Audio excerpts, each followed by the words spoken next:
Welcome, curious minds, to the deep dive. Today, we're heading way back to ancient Egypt. Mm-hmm. A place that just seems to capture everyone's imagination, doesn't it? Totally. You picture this incredible society springing up from the Nile, maybe around 3100 BCE. Yeah. You've got the divine pharaohs, those amazing pyramids and temples. Yeah, and a really complex religion, a very layered society. It has this enduring mystique for sure. It really does. But, it feels timeless, but it wasn't static, right? It changed a lot. Exactly, and that's what's so fascinating. This deep dive isn't just rattling off facts and dates. We want to understand the really big transformations. And we're doing that by looking at three pretty extraordinary figures. Right, how each of a boy king, a queen who was a real strategist, and this famous conqueror, how they shaped Egypt's legacy. And in a way, how they brought about its end as an independent power. Yeah, so that's our mission today. We've looked at some great source material, including bits from pharaohs, conquest, and the transformation of ancient Egypt, just to, get right to the heart of these people and moments. It should give you a good handle on it all. Okay, so let's start with maybe the most famous face of ancient Egypt, Tutankhamun, the boy king who became this, global icon. Tutankhamun, yeah. Or Tutankhamun, as he was first known. Oh, right, Tutankhamun. Yeah, and that name change itself, that tells you something important happened during his reign, which was really, really short. How short are we talking? Well, he lived around 1332 to 1323 BCE, so 18th dynasty, New Kingdom. But the thing is, he became pharaoh when he was just a kid, maybe 8 or 9 years old. 8 or 9. And then he died when he was only 18 or 19. And how he died is still a bit of a mystery. So, okay. He didn't rule for long, and he was super young. Why is he so famous then? It wasn't like he conquered huge territories or built the biggest pyramids. No, not at all. His fame almost entirely comes down to one thing. Howard Carter finding his tomb in 1922. Ah, the discovery. Exactly. It was nearly untouched. It's just stuffed with treasures. And that gold mask, I mean, you see that mask, and you just think ancient Egypt. It's become the symbol. It really has. It was a media sensation back then, and still is. But beyond the treasure, what was his actual historical impact? You mentioned the name change that connects to Akhenaten, right? His father. Likely his father, yes, Akhenaten. Now, he was a figure. He tried this radical religious revolution. The monotheism thing, worshipping Aten. That's the one. Trying to get rid of all the old gods and just focus on At and the sun disk. It was completely against, centuries of Egyptian tradition. Huge upheaval. So Tutankhamun comes in after that chaos. Right. And pretty quickly, under his reign, though, probably guided by advisors, given his age, they reversed it. They brought back the old gods, especially Amun, who was incredibly powerful. Ah, okay. So he was seen as restoring order, fixing things. Exactly. A restorer of ma'at, of balance and traditional order. Even if he wasn't making all the calls himself, his reign symbolized that return to normalcy. Which brings us back to his death. So young. You said it's mysterious. What are the theories now? Is it still, murder plots? Well, murder was an early theory, but modern science has given us more clues. CT scans, DNA analysis, they point towards maybe a combination of things. Like what? Possibly a bad leg fracture that got infected, maybe complicated by malaria, which was common. There's also evidence suggesting genetic issues from royal inbreeding, things like physical deformities, maybe a clubfoot, general poor health. Right, the royal families did tend to intermarry quite a bit. They certainly did, and it likely took a toll. So maybe not a dramatic assassination, but perhaps a weakened body succumbing to injury and illness. So when you put it all together, the discovery, the religious reversal, the mystery, what does Tutankhamun kind of represent about ancient Egypt? Well, I think his story really highlights a few things. One is the incredible power of tradition in Egypt and how resistant they could be to radical change, especially in religion. And it also underlines just how central death, mummification, the afterlife, how absolutely core all that was to their whole worldview. His tomb is his legacy, in a way. That makes sense.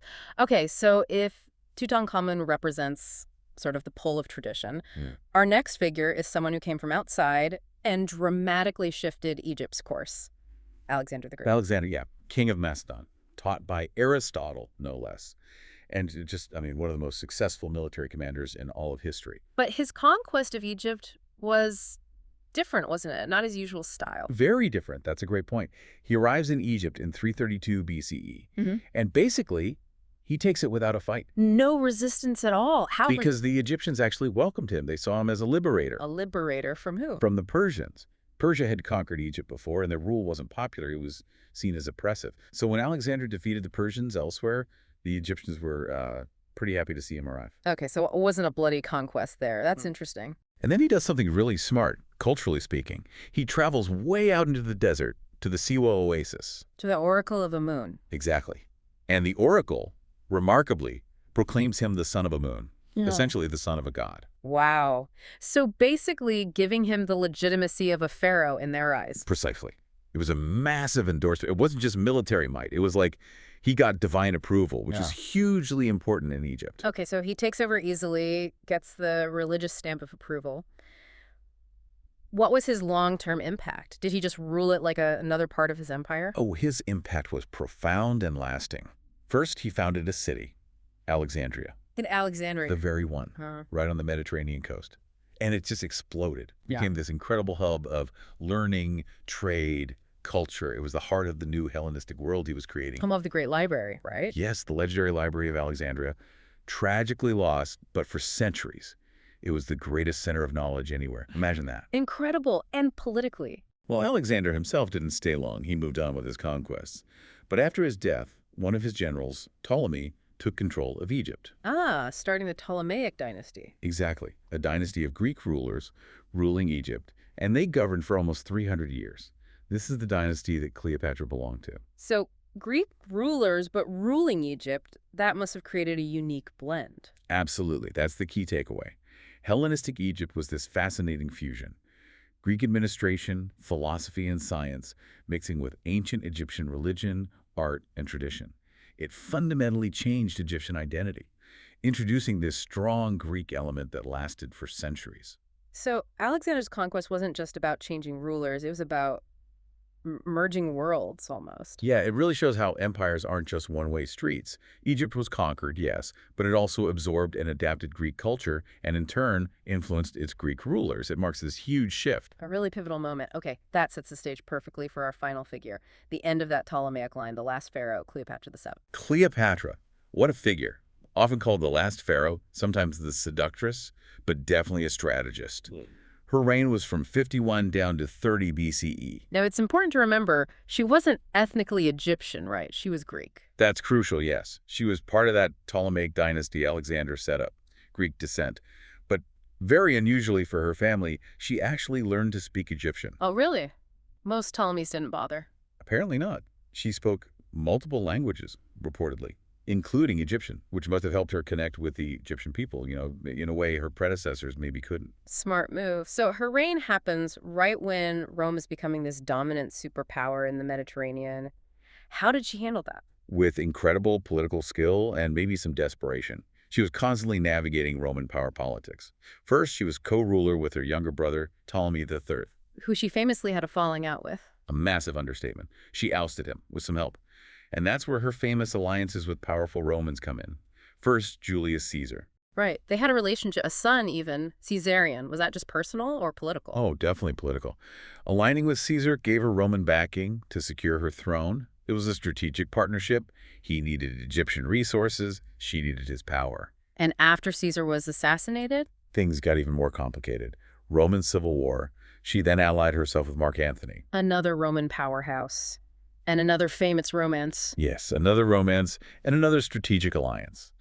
Antony controlled the eastern part of the Roman territories. Together, they basically stood against Caesar's heir, Octavian. Who would become Emperor Augustus. So she was betting on Antony against the future emperor. High stakes. Extremely high stakes. Her entire reign really can be seen as this constant, relentless struggle to keep Egypt independent, or at least maintain some autonomy under Roman influence. And she used, well, everything she had. Diplomacy, intellect. Absolutely. Diplomacy, her intelligence, her charm, her wealth, alliances, even having children with powerful Romans, they were all tools in her political toolbox. She was fighting for Egypt's survival as a kingdom. But in the end, it wasn't enough. The Battle of Actium. That was the turning point. Actium, 31 BCE. A massive naval battle. Antony and Cleopatra's forces against Octavian's. And they lost. Decisively. When that defeat basically sealed Egypt's fate. It did. Octavian pursued them to Alexandria. Antony died, likely by suicide. And then Cleopatra, well, her end is legendary. The story is usually an asp, a snake. That's the famous story, possibly spread by Roman propaganda later. More likely, it was poison she had prepared. But she took her own life in 30 BCE. And with her death. That was it. The end of the Ptolemaic dynasty, the end of pharaonic rule altogether after something like 3,000 years. Egypt became a province of Rome. Wow, just the end of an era, a really long era. Profoundly long era. So, looking back at Cleopatra, beyond the Hollywood image, what does she really represent? I think she embodies that complex fusion of cultures, Greek heritage, ruling Egypt entangled with Rome.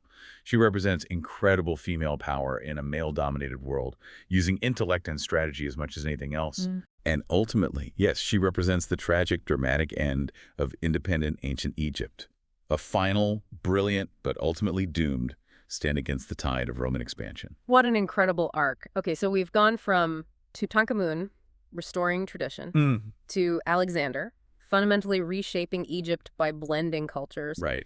and finally to Cleopatra, fighting desperately to preserve what was left of its independence. It really paints a picture, doesn't it? Not of a static civilization, but one constantly changing, adapting, facing internal shifts and massive external forces. It shows incredible resilience, but also, eventually, how even the greatest, longest-lasting civilizations can be transformed and absorbed. Yeah, the fluidity is remarkable, right up until that final loss of independence to Rome. It really makes you think, though, even after Egypt became a Roman province and then part of other empires later, its culture, its imagery, the pyramids, the hieroglyphs, the pharaohs, it just didn't vanish. It continues to fascinate us thousands of years later. Absolutely. Its cultural footprint is immense. So, here's something to mull over. How does a civilization, even when it's declining or being fundamentally changed by conquest, manage to leave such a powerful, enduring legacy? What is it about ancient Egypt that still resonates so strongly across all this time? Worth thinking about.